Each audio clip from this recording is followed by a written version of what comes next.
ତ ଦର୍ଶକ ବନ୍ଧୁ, ଆପଣମାନେ ଯଦି କେବେ ବି କାହାକୁ ଟଙ୍କା ଇନଭେଷ୍ଟ କରିବା ପାଇଁ ପଚାରନ୍ତି ତ ସବୁ ଲୋକ ଆପଣଙ୍କୁ ହିଁ କହିବେ କି ବ୍ୟାଙ୍କ ଆଉ ପୋଷ୍ଟ ଅଫିସ ସୁରକ୍ଷିତ ନିବେଶ, ସେଭ୍ ଆଣ୍ଡ ଇନଭେଷ୍ଟମେଣ୍ଟ ପ୍ଲାନ୍, ସହିତ ଗ୍ୟାରେଣ୍ଟେଡ୍ ରିଟର୍ନ।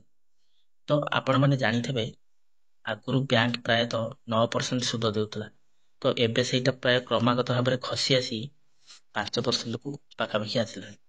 ତ ଆମେ ଆଜି ଆପଣଙ୍କୁ ସେଇ ବ୍ୟାଙ୍କ ସେଇ ପୋଷ୍ଟ ଅଫିସ ବିଷୟରେ କହିବୁ ଯାହାକି ଆପଣଙ୍କୁ 14.1% ସୁଧ ଦବ ଯଦି ଆପଣ ଟିକେ ଗାଣିତିକ ସୂତ୍ର ପ୍ରୟୋଗ କରିବେ।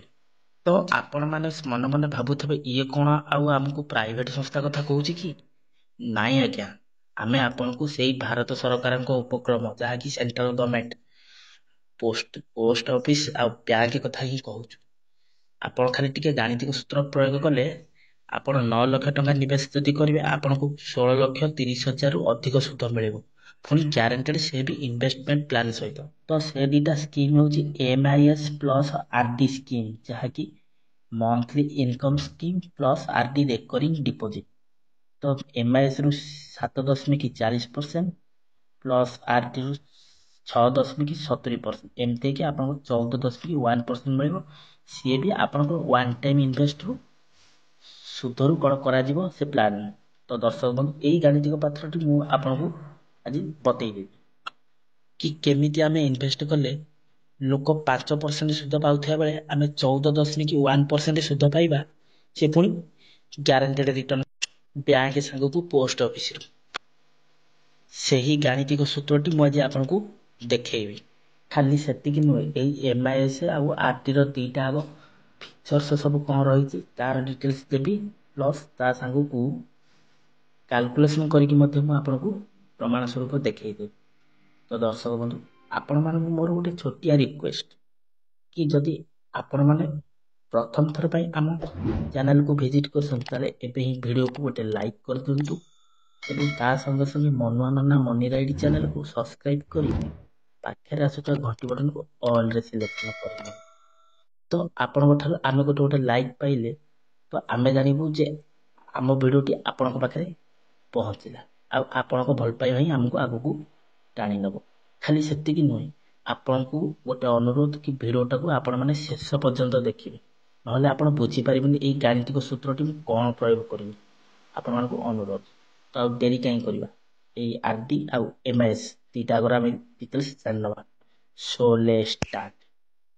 ହେଲୋ ଫ୍ରେଣ୍ଡସ୍, ନମସ୍କାର, ଜୟ ଜଗନ୍ନାଥ। ମୁଁ ମନୁଆ ଆପଣମାନଙ୍କୁ ସ୍ୱାଗତ କରୁଛି ଆଜିର ଆଉ ଏକ ନୂଆ। ଦର୍ଶକ ବନ୍ଧୁ, ଆପଣମାନେ ଦେଖିପାରୁଥିବେ ବର୍ତ୍ତମାନ ମୁଁ ଇଣ୍ଡିଆ ପୋଷ୍ଟ GOV.in ଲଗ୍ଇନ୍ କଲି। ଆପଣ ଲଗ୍ଇନ୍ କରିନେବେ। ଦେଖିପାରୁଥିବେ କି MIS ସ୍କିମ୍ରେ ଉପରେ ମୁଁ କ୍ଲିକ୍ କରିବା। କ୍ଲିକ୍ କଲା ପରେ ଆମର ଆସିଗଲା। ତ ଯଦି ଏଇ MIS ସ୍କିମ୍ ଆମେ ଓପନ୍ କରିବାକୁ ଚାହିଁବା ତ କେତେ ବର୍ଷ ନା 10 ବର୍ଷରୁ ଅଧିକ ନାବାଳକ ନାଁରେ ଆମେ ଖୋଲିପାରିବା ଆକାଉଣ୍ଟ। ଯଦି ଏହାର ସର୍ବନିମ୍ନ ଜମା ଆମେ ଦେଖିବା ଏଇ MIS ସ୍କିମ୍ର, ତ ସର୍ବନିମ୍ନ ହେଉଛି 1000 ଟଙ୍କା। ତ ଏକାଧିକ ଟଙ୍କା ମାନେ ହଜାର ଆପଣମାନେ ଯେତେ ହଜାର ଟଙ୍କା ଦେଇପାରିବେ।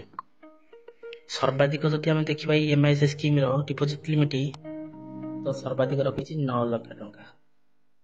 ଯଦି ଜଏଣ୍ଟ ଆକାଉଣ୍ଟରୁ ଆପଣ MIS ଖୋଲିବେ ତ ମିଳିତ ଆକାଉଣ୍ଟ ରହିଲେ 15 ଲକ୍ଷ ଟଙ୍କା ପର୍ଯ୍ୟନ୍ତ ହାଏଷ୍ଟ ଜମା ଆପଣ କରିପାରିବେ। ଯଦି ଆମେ MIS ସ୍କିମ୍ର ଇଣ୍ଟରେଷ୍ଟ ଦର ବା ସୁଧକୁ ଦେଖିବା ତ 7.4% ପର ଆନମ୍ ବର୍ଷକୁ ଅଛି। ବର୍ଷକୁ 7.4% ମିଳିବ ଆମକୁ। ତ ଏଇ ଯେଉଁ ଆପଣ ଆଟ୍ ଏ ଟାଇମ୍ ଏକାଥରେ 9 ଲକ୍ଷ ଟଙ୍କା ଇନଭେଷ୍ଟ କରିବେ ତ ତାର ଯେଉଁ ଇଣ୍ଟରେଷ୍ଟ ମାସ ଯେଉଁ ଆପଣ ପାଇବେ MISରେ, ସେଇଟା ଆପଣଙ୍କ ଖାତା ଖୋଲିବା ଦିନ ଠାରୁ 13 ତାରିଖ ପର୍ଯ୍ୟନ୍ତ କେବଳ ପିଓ ସେଭିଙ୍ଗସ୍ ବ୍ୟାଙ୍କ ଆକାଉଣ୍ଟରୁ ସୁଧ ଭରିଦେବେ। ଆପଣଙ୍କ ଯେଉଁ ସେଭିଙ୍ଗସ୍ ଆକାଉଣ୍ଟରେ ଥିବ ତ ସେଇ ସେଭିଙ୍ଗସ୍ ଆକାଉଣ୍ଟରେ ଆପଣଙ୍କର ପ୍ରତି ମାସକୁ ମାସ ସୁଧ ଆପଣଙ୍କର ଭରିଦେବେ। ତ ଯଦି ଇନକମ୍ ଟ୍ୟାକ୍ସକୁ ଦେଖିବା ତ ଜମାକାରୀଙ୍କ ହାତରେ ସୁଧ ଟିକସଯୋଗ୍ୟ। ଆପଣ ଏଇ ଲେଖା ହେଇଛି ଦେଖିପାରୁଥିବେ। ଯଦି ପ୍ରି ମ୍ୟାଚୁର କ୍ଲୋଜ୍ କୁ ଆମେ ଦେଖିବା, କେତେବେଳେ ଇନକେସ୍ ଦରକାର ହେଲା ଟଙ୍କା ଆମେ କାଢ଼ିବା, ତ ଜମା ତାରିଖ ଠାରୁ 1 ବର୍ଷ ସମାପ୍ତି ହେବା ପୂର୍ବରୁ ଡିପୋଜିଟର କୌଣସି ପ୍ରତ୍ୟାହାର କରାଯାଇପାରିବ ନାହିଁ।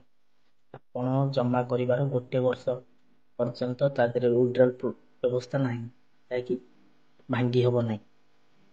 ଯଦି ଆକାଉଣ୍ଟ 1 ବର୍ଷ ପରେ ଏବଂ ଆକାଉଣ୍ଟ ଖୋଲିବା ତାରିଖ ଠାରୁ 3 ବର୍ଷ ପୂର୍ବରୁ ବନ୍ଦ ହୋଇଯାଏ, ତେବେ ପ୍ରିନ୍ସିପାଲ ଆମାଉଣ୍ଟରୁ 2% ରିହାତି କଟାଯିବ ଓ ଅବଶିଷ୍ଟ ରାଶି ପ୍ରଦାନ କରାଯିବ।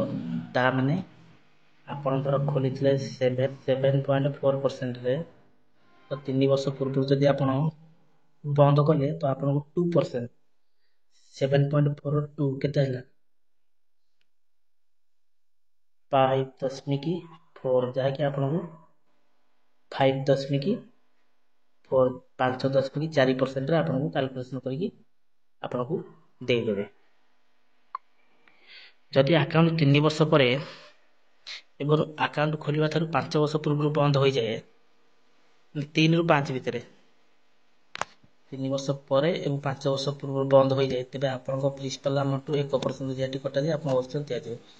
ତାମାନେ ଯଦି ଆପଣଙ୍କର 3 ବର୍ଷ ଡେଇଁଯାଇଛି 5 ବର୍ଷ ଭିତରେ ଯଦି ଆପଣ ବନ୍ଦ କରିବେ, ଆପଣଙ୍କର କେତେ ରହିଛି, କେତେ ଏମଆଇଏସ୍ ଟା ରହିଛି, ଏମଆଇଏସ୍ ଟା ରହିଛି କେତେ ନା 7.4%ରେ ଆପଣଙ୍କର କେତେ ନା 1%, ଯାହାକି 6.4%, ଯାହାକି 6.4%ରେ ଆପଣ କାଲକୁଲେସନ କରିକି ଆପଣଙ୍କ ଅବଶିଷ୍ଟ ରାଶି ଆପଣଙ୍କୁ ପ୍ରଦାନ କରିଦେବେ। ତ ୟାର ଯଦି ଆମେ ଦେଖିବା ଟର୍ମ କେତେ ବର୍ଷ ନା, ଟର୍ମଟା ହେଉଛି 5 ବର୍ଷ ଶେଷ ହେବ। ଆଉ ଏଇଟା ପ୍ରତି ମାସରେ ଆପଣଙ୍କ ଖାତାକୁ ସୁଧ ଆସିବ। ତ ଦର୍ଶକ ବନ୍ଧୁ, ଚାଲନ୍ତୁ ଏବେ ଆମେ ଇଣ୍ଡିଆ ପୋଷ୍ଟର କାଲକୁଲେସନ ପେଜକୁ ଚାଲିଯିବା। ତ କାଲକୁଲେସନ କରି ଦେଖିବା। ତ ମାନେ ମୁଁ ଆସିଗଲି ମନ୍ଥଲି ଇନକମ୍ ସ୍କିମ୍, ଆପଣ ଦେଖିପାରୁଥିବେ ମନ୍ଥଲି ଇନକମ୍ ସ୍କିମ୍ କ୍ଲିକ୍ କରି ନେଉଛି। ତ ଆମେ ଦେଖିବା ସର୍ବପ୍ରଥମେ 1,00,000 ଟଙ୍କା ରଖିଲେ ଆମର ମାସକୁ କେତେ ଟଙ୍କା ମିଳୁଛି। 1,00,000 ଟଙ୍କା ଡିପୋଜିଟ୍ ଦେଖିବା।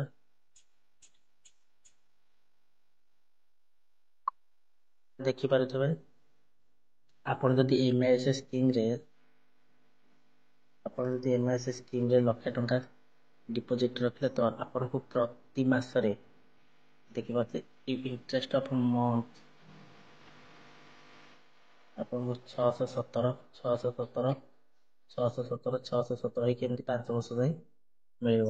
ଏପଟେ ଇଣ୍ଟରେଷ୍ଟ ସବୁ ମିଶିକି ଆପଣଙ୍କୁ ସେ 1,00,000 ଟଙ୍କାରେ କେତେ 37,020 ଟଙ୍କା, ଯାହାକି ଆପଣ ଦେଇଥିବେ 1,00,000 ଟଙ୍କା, ତ ଆପଣ ଅଲରେଡି ସୁଧ 37,020 ଟଙ୍କା ଆକାଉଣ୍ଟ ପ୍ରତି ମାସରେ ଆପଣ ପାଇଯାଇଥିବେ। ଲାଷ୍ଟକୁ ଆପଣଙ୍କର ପ୍ରିନ୍ସିପାଲ ଆମାଉଣ୍ଟ ଯାହାକି 1,00,000 ଟଙ୍କା ଆପଣ ପାଇବେ। ତ ଏବେ ଚାଲନ୍ତୁ ଦେଖିବା 9,00,000 ଟଙ୍କାରେ କେତେ ଟଙ୍କା ମିଳୁଛି। ଆପଣ ଦେଖିପାରୁଥିବେ 9,00,000 ଟଙ୍କା ଯୋଉଟା ହାଇଏଷ୍ଟ ଜମା ହେଇଛି, ତ 9,00,000 ଟଙ୍କାରେ ଆପଣଙ୍କୁ ମିଳିବ 5,550 ଟଙ୍କା ଲେଖା ପ୍ରତି ମାସରେ ଆପଣଙ୍କ ସେଭିଙ୍ଗସ୍ ଆକାଉଣ୍ଟକୁ ଆସିବ। 550 ଟଙ୍କା ଏଇ 2 ବର୍ଷ ପାଇବେ, ଆପଣ 3 ବର୍ଷ ବି ପାଇବେ, 4 ବର୍ଷ ବି ପାଇବେ, 5 ବର୍ଷ ବି ପାଇବେ। ଏମିତି ହେଇକି ଆପଣ ପାଇବେ କେତେ ନା ଟୋଟାଲ ଇଣ୍ଟରେଷ୍ଟ ହେଇଯିବ କେତେ, ଆପଣ 3,33,000 ଟଙ୍କା ଟୋଟାଲ ଉପରେ ଇଣ୍ଟରେଷ୍ଟ ପାଇଯିବେ। ତ ଆପଣ 9,00,000 ଟଙ୍କା ଯେତେ ଦେଇଥିବେ, ଏପଟେ 3,33,000 ସୁଧ ମିଳିକି ଆପଣଙ୍କ କେତେ ହବ 12,33,000 ଟଙ୍କା ଆପଣଙ୍କର ହବ। ତ କିନ୍ତୁ ଏଇଠି ଆପଣଙ୍କୁ ଗୋଟେ ଗାଣିତିକ ପାଠ ପ୍ରୟୋଗ କରିବାକୁ ପଡିବ। ନା କଣ ସେଇଟା, ଏଇଠୁ ଯୋଉ ଆପଣଙ୍କର 5,550 ଟଙ୍କା ଲେଖା ପ୍ରତି ମାସରେ ଆସିବ, ଆପଣ ୟାକୁ ଆରଡି ବା ରେକରିଂ ଡିପୋଜିଟରେ ଏଇ ସୁଧ ପଇସାକୁ ସବୁ ପ୍ରତି ମାସରେ ଲିଙ୍କ କରିବେ, ଯାହାକି ଆପଣ ଟଙ୍କା ତକ ଘରକୁ ନ ନେଇକି ସେ ମାସରେ ପଶୁଥିବା ପ୍ରତି 5,500 ଟଙ୍କା ଆରଡି ସ୍କିମରେ ପଶିଲେ ଆପଣଙ୍କର ଆହୁରି କିଛି ସୁଧ ସେଇ 500 ଭିତରେ ବଢିଯିବ। ଯାହାକି ମୁଁ ଆପଣଙ୍କୁ କହିଛି ଯେ 9,00,000 ଟଙ୍କା ନିବେଶ କରନ୍ତୁ, ଆପଣଙ୍କୁ 16 ଲକ୍ଷ ଟଙ୍କା 30,000 ଅଧିକ ସୁଧ ଆପଣଙ୍କୁ ମିଳିବ। ସେଇଟା ମୁଁ ଦେଖେଇବି ଏବେ।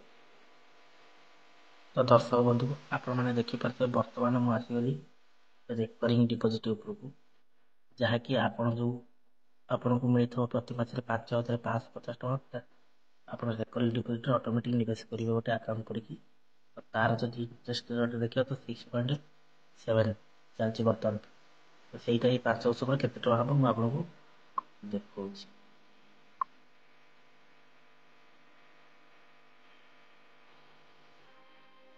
ତ ଆପଣଙ୍କର ଟୋଟାଲ ଡିପୋଜିଟ୍ ହେଇଯିବ 3,33,000 ଟଙ୍କା। ଯେଉଁ 5,500 ଲେଖା ପ୍ରତି ମାସରେ ଆସିଥିବ ସେଇ ପଇସାଟା।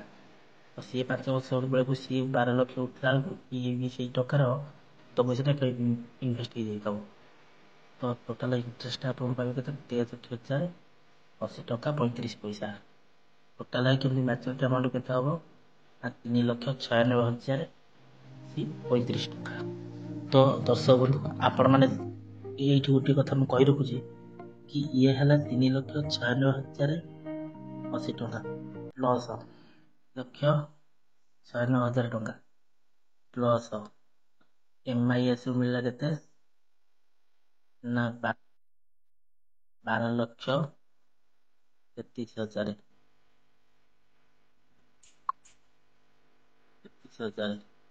ଇଜିକାଲ୍ ଟୁ ସମଥିଙ୍ଗ ହେଇକି ଆପଣଙ୍କର 16,29,000 ପାଖାପାଖି ଆପଣଙ୍କର ହେଇଗଲା। ସେ RT ସ୍କିମ୍ରେ ମିଳିଥିବା ଇଣ୍ଟରେଷ୍ଟ ବି ଟ୍ୟାକ୍ସ ମୁକ୍ତ। OTC ଅଣ୍ଡର ଇନକମ୍ ଟ୍ୟାକ୍ସ ଆୟକର ରିହାତି ଆପଣଙ୍କ ପାଇଁ ସମ୍ପୂର୍ଣ୍ଣ ଭାବରେ। ତ ଦର୍ଶକ ବନ୍ଧୁ, ଆପଣଙ୍କୁ ଆଜିର ଭିଡ଼ିଓଟି କେମିତି ଲାଗିଲା ଆପଣ କମେଣ୍ଟରେ ମତାମତ ଦେବେ। ଆଉ ଏ ପ୍ଲାନ୍ ବିଷୟରେ ଯିଏ ନ ଜାଣିଛନ୍ତି ପ୍ଲାନ୍ ସାଙ୍ଗମାନଙ୍କ ସହିତ ସେୟାର କରିବେ, ହୁଏତ ଭବିଷ୍ୟତରେ କିଛି କାମରେ ଲାଗିପାରେ। ତ ଆଜି ପାଇଁ ମୁଁ ଆପଣମାନଙ୍କୁ ବିଦାୟ ନେବି। ପୁଣି ଦେଖା ହେବା ନେକ୍ସଟ ଏକ ଏପିସୋଡ୍। ସେ ପର୍ଯ୍ୟନ୍ତ ବିଦାୟ ଦିଅନ୍ତୁ। ଚ୍ୟାନେଲକୁ ଏବେ ସବସ୍କ୍ରାଇବ୍ ରଖିଦିଅନ୍ତୁ। ଆଉ ଭିଡ଼ିଓ ଗୋଟେ କମେଣ୍ଟ କରିବା ସଙ୍ଗେ ସଙ୍ଗେ ଭିଡ଼ିଓକୁ ଗୋଟେ ଲାଇକ୍ କରିଦିଅନ୍ତୁ। ତ ଟେକ୍ କେୟାର, ବାଏ ବାଏ, ଜୟ ଜଗନ୍ନାଥ।